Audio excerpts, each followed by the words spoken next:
COVID-19 को राष्ट्रिय अद्यावधिक विवरण नेशनल अपडेटका साथ उपस्थित भएका छौँ। आज हामीले स्वास्थ्य सेवा विभाग, नर्सिङ तथा सामाजिक सुरक्षा महाशाखाका कम्युनिटी नर्सिङ अधिकृत अमृता पहाडी र जेरियाट्रिक सोसाइटी अफ नेपालका ज्येष्ठ नागरिक रोग विशेषज्ञ डाक्टर रमेश कणेललाई निम्त्याएका छौँ। हामीलाई साङ्केतिक भाषामा दिनेश श्रेष्ठले साथ दिइरहनु भएको छ। विश्वमा आजसम्मको तथ्याङ्क हेर्दा 3,41,72,880 जना व्यक्तिहरू कोभिड-19बाट सङ्क्रमित हुनुभएको छ भने निको हुनेको सङ्ख्या 2,54,38,674 रहेको छ। आज देशभरि जम्मा सक्रिय सङ्क्रमितहरूको सङ्ख्या 21,830 छ। संस्थागत आइसोलेसनमा रहनुभएका व्यक्तिहरूको सङ्ख्या 10,761, प्रदेश 1 मा 413, प्रदेश 2 मा 592, बागमती प्रदेशमा 7,688, गण्डकी प्रदेशमा 481, प्रदेश 5 मा 863, कर्णाली प्रदेशमा 336, सुदूरपश्चिम प्रदेशमा 388 जना। यसै गरी होम आइसोलेसनमा रहनुभएको व्यक्तिहरूको सङ्ख्या प्रदेश 1 मा 1,600, प्रदेश 2 मा 583, बागमती प्रदेशमा 6,647, गण्डकी प्रदेशमा 532, प्रदेश 5 मा 1,281, कर्णाली प्रदेशमा 265, सुदूरपश्चिम प्रदेशमा 161 गरी जम्मा 11,069 हुनुहुन्छ। नेपालमा आजको पिसिआर जम्मा 12,444 गरी जम्मा 10,33,947 परीक्षण भएको छ। गत 24 घण्टामा नयाँ सङ्क्रमितको सङ्ख्या 1,911 रहेको छ। आज काठमाडौँ उपत्यकामध्ये काठमाडौँमा 817, भक्तपुरमा 58 र ललितपुरमा 68 गरी जम्मा 943 जना नयाँ सङ्क्रमित रहेका छन्। क्वारेन्टिनमा रहनुभएका व्यक्तिहरूको सङ्ख्या 5,077 रहेको छ। प्रदेश 1 मा 556, प्रदेश 2 मा 183, बागमती प्रदेशमा 509, गण्डकी प्रदेशमा 641, प्रदेश 5 मा 1,164, कर्णाली प्रदेशमा 660, सुदूरपश्चिम प्रदेशमा 1,364। कोभिड-19बाट सङ्क्रमण मुक्त भई 24 घण्टामा डिस्चार्ज हुनुहुनेहरू जम्मा 961 जना हुनुहुन्छ। आजसम्म डिस्चार्ज हुनुहुने जम्मा 57,389 हुनुहुन्छ।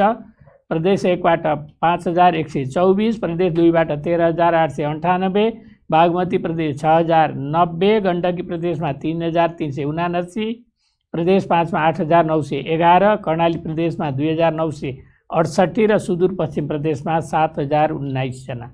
कोभिड-19 सङ्क्रमणबाट मुक्त हुने दर 71.9% छ।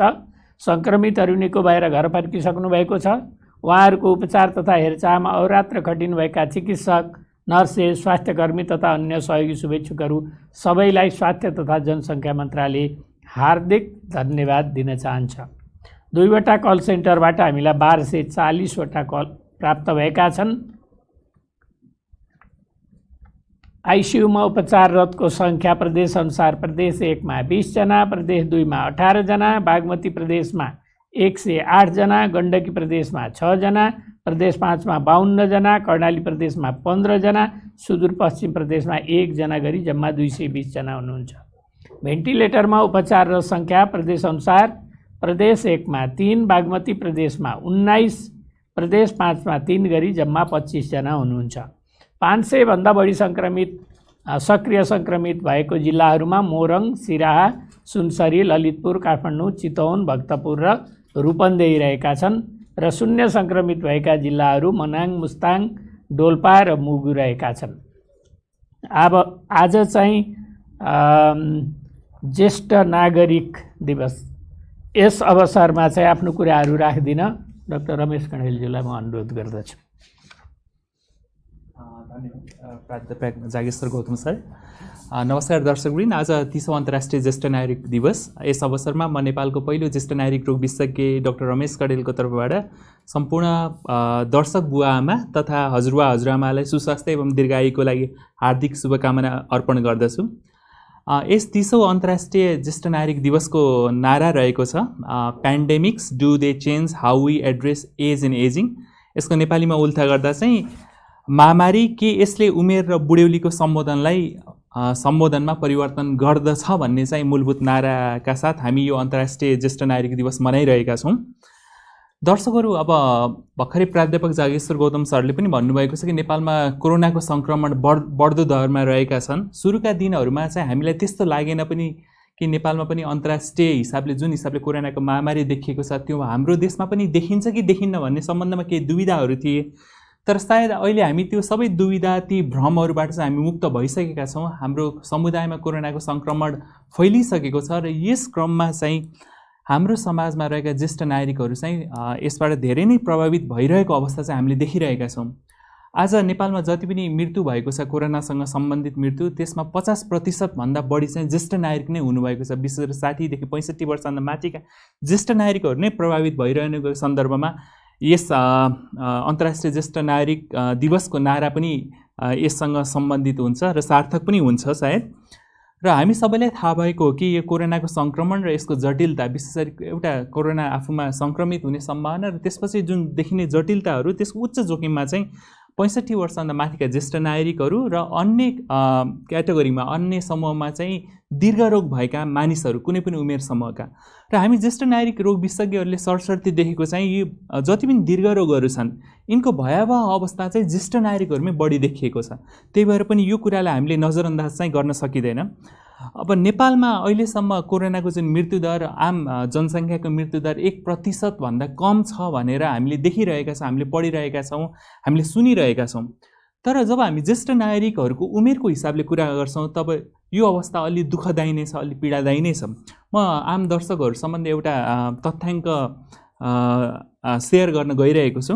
अहिलेसम्म हामी नेपालमा जति पनि मृत्यु भएको छ, हामी उमेरको हिसाबले हेऱ्यो भने 60 देखि 70 वर्षका नागरिकहरू जो कोरोनाको कारणले दिवंगत हुन पुगे उनीहरूको मृत्युदर चाहिँ 4.64% रहेको छ। त्यसैगरी 70 देखि 80 वर्षका उमेर समूहका उहाँहरूको मृत्युदर चाहिँ 6.27% रहेको छ र 80 वर्षभन्दा माथिका जति पनि मृत्यु भएको छ उहाँहरूको मृत्युदर चाहिँ 12.5% रहेको छ। र यो चाहिँ जुन युरोपमा, अमेरिका, त्यसैगरी नेपालका छिमेकी राष्ट्रहरूमा जुन ज्येष्ठ नागरिकको मृत्युदर छ त्यो बराबर नै रहेको छ। त्यही भएर जति पनि कोरोना केही पनि होइन, यो भ्रम हो भनेर जति पनि भ्रमहरू फैलाइएको छ प्रत्यक्ष परोक्ष रूपमा, सायद यो तथ्याङ्कले चाहिँ अब ती भ्रमहरूलाई केलाउनलाई, ती भ्रमहरूलाई चिर्नलाई हामीलाई सहयोग पुर्याउँछ होला। त्यसैगरी ज्येष्ठ नागरिकहरूको सन्दर्भमा म एक दुईवटा कुराहरू सेयर गर्न गइरहेको छु। विशेष गरी ज्येष्ठ नागरिकहरूमा लक्षणको कुरा गर्छ, हामी कोरोना सङ्क्रमणको लक्षणको कुरा गर्छ भने ती आम वयस्क मानिसहरू, आम युवाहरूभन्दा अलिक पृथक खालका हुन्छन्। जस्तो ज्येष्ठ नागरिक हामी आम रूपमा कोरोनाको जब डिफाइनिङ सिम्टमको रूपमा कुरा गर्छौँ, के लक्षणहरू कुरा गर्छौँ, हामी 100.4 डिग्री फ़ारेनहाइट भन्दा माथिको ज्वरो भयो भने कोरोनाको सङ्क्रमण हुनसक्छ भनेर हामी भनिरहेका छौँ। तर आम रूपमा हामीले बुझ्न पर्ने कुरा के हो भन्दा ज्येष्ठ नागरिकहरूमा अरू सङ्क्रमणका साथसाथै कोरोना सङ्क्रमण हुँदाहुँदै पनि ज्वरो नआउनु पनि सक्दछ। हामीले थर्मोमिटर लिएर ज्वरो 104.4 डिग्री भन्दा कम भयो भने कोरोना होइन भन्न चाहिँ सक्दैनौँ। यदि उहाँहरूमा त्यो सङ्क्रमणको सम्भावना छ, चाहे त्यो सङ्क्रमितहरूबाट होस्, अन्य सङ्क्रमितहरूबाट होस्, अथवा कोरोना अलि उच्च जोखिम भएका क्षेत्रहरूबाट अथवा विदेशबाट आएका नागरिकहरूको पछिल्लो 2 हप्तामा उहाँहरूसँग सम्बन्ध भएको होस् र त्यो केही समयपछि यदि उहाँको ज्वरो अथवा शरीरको तापक्रम नियमित रूपमा 79 डिग्री फ़ारेनहाइट भन्दा माथि रहिरह्यो भने पनि त्यसलाई ज्वरो मान्नुपर्ने हुन्छ। केही त्यस्ता रोगहरू हुन्छन् ज्येष्ठ नागरिकमा जहाँ शरीरको तापक्रम नै कम हुन्छ, विशेष गरी थाइरोइड, हाइपोथाइरोइडिजम भन्छौँ। ती ज्येष्ठ नागरिकहरूको हामीले नियमित रूपमा तापक्रम जाँचिरहेका छौँ र अहिले केही समय 4-5 दिनदेखि यदि उहाँको शरीरको तापक्रम 2 डिग्री फ़ारेनहाइट भन्दा माथि नै देखिएको छ, मानौँ पहिला 97 देखिरहन्थ्यो भने अहिले केही 2-3 दिनदेखि 79 देखिरहेको छ भने पनि हामीले त्यो सङ्क्रमणको लक्षणको रूपमा बुझ्नुपर्ने हुन्छ। त्यसै गरी अन्य किसिमका लक्षणहरू जुन आम श्वास प्रश्वास भन्दा बाहिरका लक्षणहरू छन् ती चाहिँ ज्येष्ठ नागरिकहरूमा बढी नै देखिएका छन्। जस्तो होस हावसमा गडबड हुने, जस्तो केही दिन अगाडिसम्म उहाँले ठाउँ कहाँ हो भन्न सक्नुहुन्थ्यो, मान्छे को भन्न सक्नुहुन्थ्यो, समय को भन्न सक्नुहुन्थ्यो, तर केही समयदेखि उहाँले त्यो चिन्नमा मलाई समस्या परिरहेको छ, जसलाई हामी मेडिकल भाषामा डेलिरियम भन्छौँ, त्यस्तो खालको समस्या देखिएको छ। अत्यधिक थकावट देखिरहेको छ, उहाँको खानपान प्रक्रिया निकै नै अवरुद्ध भएको छ, भोक नै हराइरहेको छ, उहाँ एकदम सुते हुनुभयो अथवा सुताइबाट उहाँलाई उठाउन समस्या भइरहेको छ भने पनि हामीले बुझ्नुपर्ने हुनसक्छ कि कतै यो कोरोना सङ्क्रमणको लक्षण त होइन। त्यही भएर हामीले ज्वरोमा मात्रै भर पर्नु हुँदैन। परिवारका सदस्यहरूले यदि साविकका लक्षणहरू भन्दा फरक किसिमका लक्षणहरू देखियो र जसले ज्येष्ठ नारीको दैनिक जीवनयापनमा असर गरिरहेको छ भने हामीले सोच्नुपर्ने पनि हुनसक्छ कतै यो कोरोना सङ्क्रमणको लक्षण हुनसक्छ। त्यसैगरी हामीले यो कोभिड-19 महामारीको सन्दर्भमा नर्सिङ तथा सामाजिक सुरक्षा महाशाखासँग समन्वय गरेर हाम्रो जिरियाट्रिक सोसाइटी अफ नेपालले एउटा मापदण्ड पनि हामीले ड्राफ्ट गरेका छौँ। यो मापदण्ड 2077 छ। यसमा चाहिँ व्यक्तिगत दायित्व के हुन्छ, परिवारको दायित्व के हुन्छ र विशेष गरी यो ज्येष्ठ नागरिकहरू घरमा मात्रै नभएर नेपालका विभिन्न ज्येष्ठ नागरिक स्याहार सुसार केन्द्रहरूमा पनि बसिरहनु भएको अवस्था छ, वृद्ध आश्रमहरूमा पनि गएर बसिरहनु भएको छ र उहाँहरूमा कोरोनाको रोकथामका लागि त्यहाँको व्यवस्थापनको भूमिका के हुन्छ भनेर खुलस्त गरिएको छ। र आम रूपमा म हाम्रा ज्येष्ठ नागरिकहरूलाई पनि यो कुरामा उहाँहरूलाई अनुरोध गर्न चाहन्छु कि जनस्वास्थ्यका न्यूनतम मापदण्डहरू पालना गरिदिनु होला। आज हाम्रो घरमा भएका युवा सदस्यहरू जनस्वास्थ्यका मापदण्डहरूमा खेलाची गरेर बाहिर जानु होला, तर उहाँहरू घर फर्किँदा उहाँहरूमा कुनै पनि लक्षण नदिए पनि उहाँ कोरोनाका कीटाणुहरू ती जीवाणुहरू बोकेर घरमा आउन सक्ने अवस्था रहन्छ। त्यही भएर कमसेकम 3वटा मापदण्ड जुन हामी यो कुरा गरिरहेका छौँ, सोसल डिस्टेन्सिङ, भौतिक दूरीको कुरा हाम्रो घरमा रहेका अथवा ज्येष्ठ नागरिक स्याहार सुसार केन्द्रमा रहेका मानिसहरूमा पनि कमसेकम 2 मिटरको दूरी चाहिँ कायम गरिदिनु होला। त्यसै गरी नेपाल सरकारले जुन मार्गनिर्देशन गरिरहेको छ 60 वर्षभन्दा माथिका ज्येष्ठ नागरिकहरू, अति सङ्क्रमित जिल्लाका ज्येष्ठ नागरिकहरू चाहिँ घरबाट बाहिर ननिक्लिन दिनु होला। यसलाई पनि एकदम मनमा लिएर यसलाई आत्मसात गर्नु होला, यो फलो गरिदिनु होला। परिवारका दायित्वहरूले पनि एक त आफूलाई सङ्क्रमण नहोस् र सँगसँगै घरमा भएका ज्येष्ठ नागरिकहरू र त्यसमा पनि दीर्घरोगी ज्येष्ठ नागरिकहरूमा चाहिँ यो सङ्क्रमण नफैलियोस् भनेर पनि आफ्नो भूमिका चाहिँ निर्वाह गर्नुपर्नेछ। सोसल डिस्टेन्सिङ, फिजिकल डिस्टेन्सिङको कुरा छ, मास्कको प्रयोगको कुरा गर्नुपर्नेछ। अहिले लकडाउन अलि कमजोर भइसके मानिसहरूमा अलि हेलचेक्राइ देखिरहेको छ। मास्कहरूको गलत तरिकाले प्रयोग गर्ने, नाकमुख छोपिने गरी जुन हिसाबले मास्कको प्रयोग गर्नुपर्छ त्यो नगर्ने, चिउँडोमा राख्ने अथवा नपहिरेरै हिँड्ने जुन देखिएको छ, यस्तो हेलचेक्राइले हामीलाई त गम्भीर किसिमका लक्षणहरू नदेखिएला तर हाम्रो घरमा भएका ज्येष्ठ नागरिकहरू चाहिँ यो कोरोनाको सङ्क्रमण र कोभिड-19 का जटिल किसिमका लक्षणहरू देखिन सक्छन्। यो कुरालाई हामीले परिवारका सदस्यहरूले एकदम ध्यान दिनुपर्नेछ। र केयर होमको व्यवस्थापनको सन्दर्भमा अहिले नेपालमा लगभग 100वटासम्म ज्येष्ठ नागरिक स्याहार केन्द्रहरू छन्। त त्यहाँका व्यवस्थापनको प्रमुख दायित्व भनेको के हुन्छ भने कोभिड-19 को सङ्क्रमण, कोरोना भाइरसको सङ्क्रमण चाहिँ ती ज्येष्ठ नागरिक स्याहार सुसार केन्द्रहरूमा, ती वृद्ध आश्रमहरूमा नफैलियोस् भनेर न्यूनतम जनस्वास्थ्यका मापदण्डहरू पालना गर्नुपर्ने चाहिँ तत्काल आवश्यकता छँदैछ।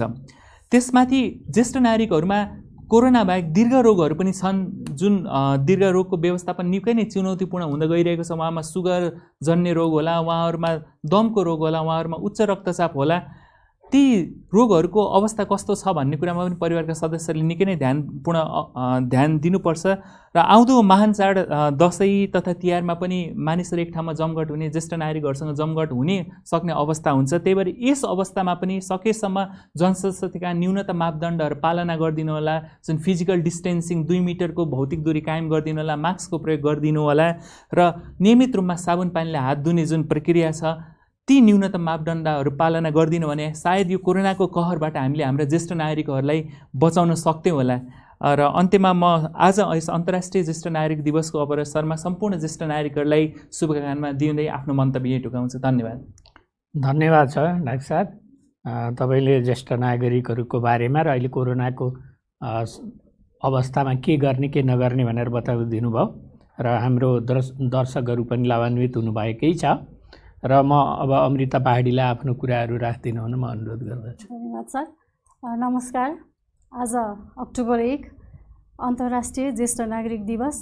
संसारभरि नै ज्येष्ठ नागरिकहरूले यस समुदायमा पुर्याउनु भएको योगदानहरूलाई कदर गर्दै यस दिवसलाई हामी मनाइरहेका छौँ।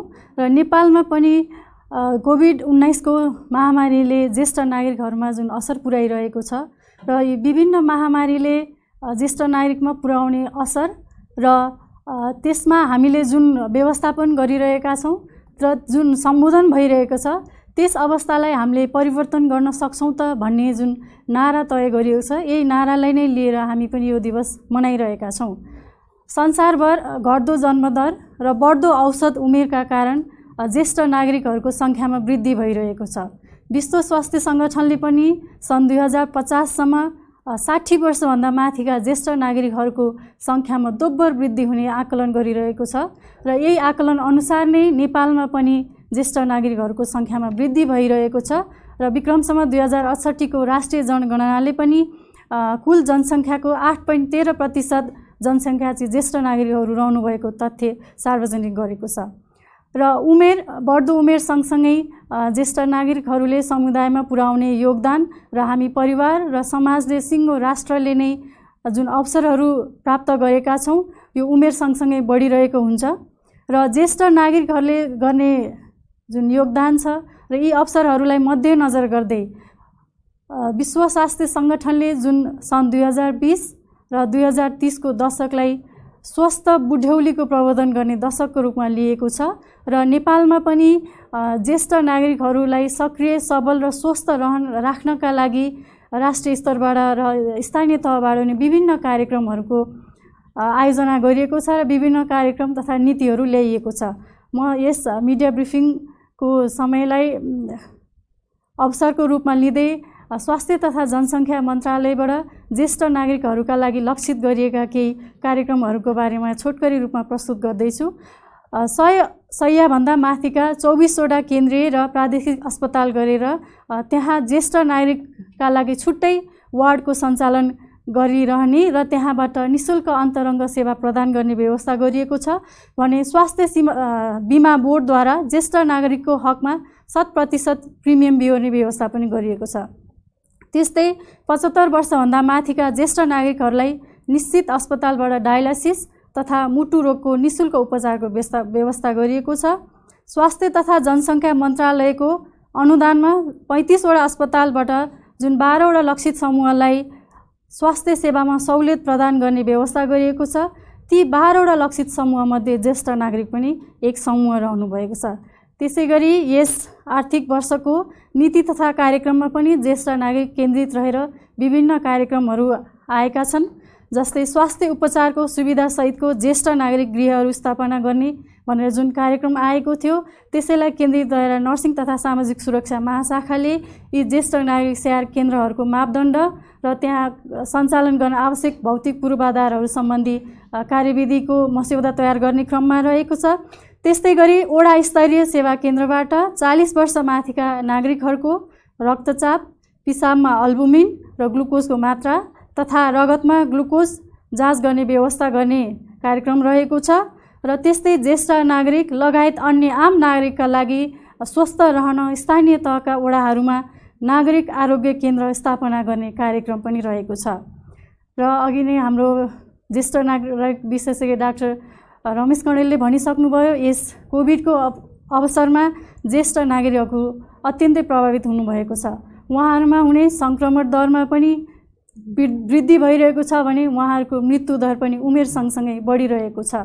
त्यसैले ज्येष्ठ नागरिकहरूमा जुन दीर्घकालीन रोग र बढ्दो उमेरसँगै हुने रोग प्रतिरोधात्मक क्षमता पनि ह्रास हुने हुँदाखेरि उहाँहरूलाई समयमै हामीले व्यवस्थापन गर्नुपर्ने जरुरी रहेको छ र यिनै आवश्यकतालाई मध्यनजर गर्दै स्वास्थ्य तथा जनसङ्ख्या मन्त्रालयले कोभिड-19 महामारीको सन्दर्भमा ज्येष्ठ नागरिकहरूको सेवा प्रवाह सम्बन्धी मापदण्ड 2077 जारी गरेको छ र यो राष्ट्रिय स्वास्थ्य आपतकालीन केन्द्रको वेबसाइट मार्फत हामीले सजिलै प्राप्त गर्न सक्छौँ।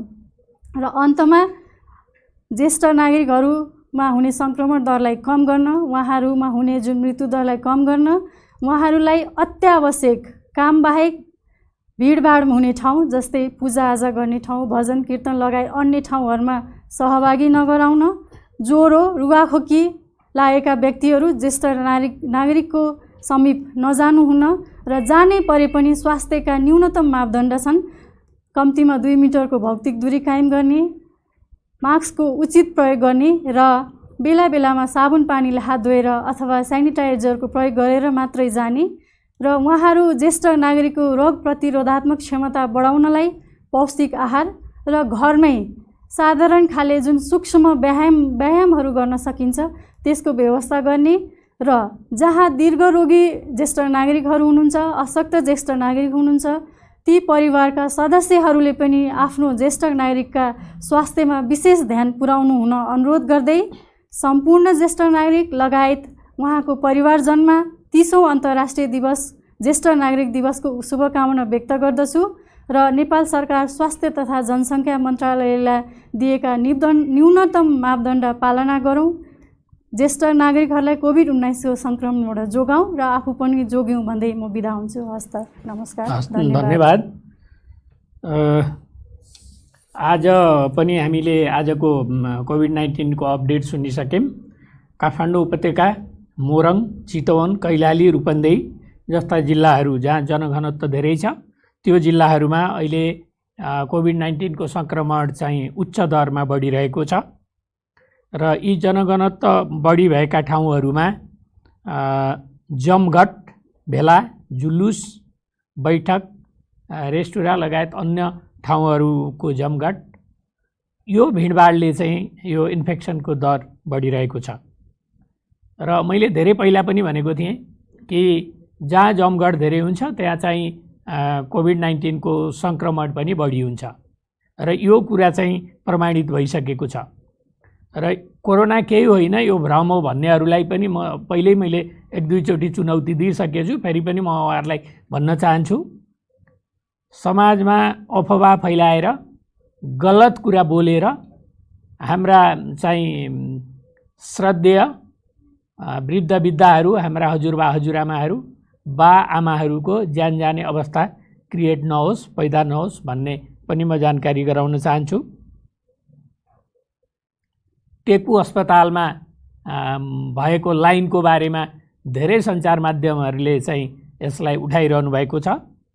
त्यहाँ लाइन बस्ने सम्पूर्ण दाजुभाइ दिदीबहिनीहरूलाई चाहिँ म के अनुरोध गर्न चाहन्छु भने यो चाहिँ कोभिड-19 को परीक्षण काठमाडौँका सबै सरकारी अस्पतालमा हुन्छ।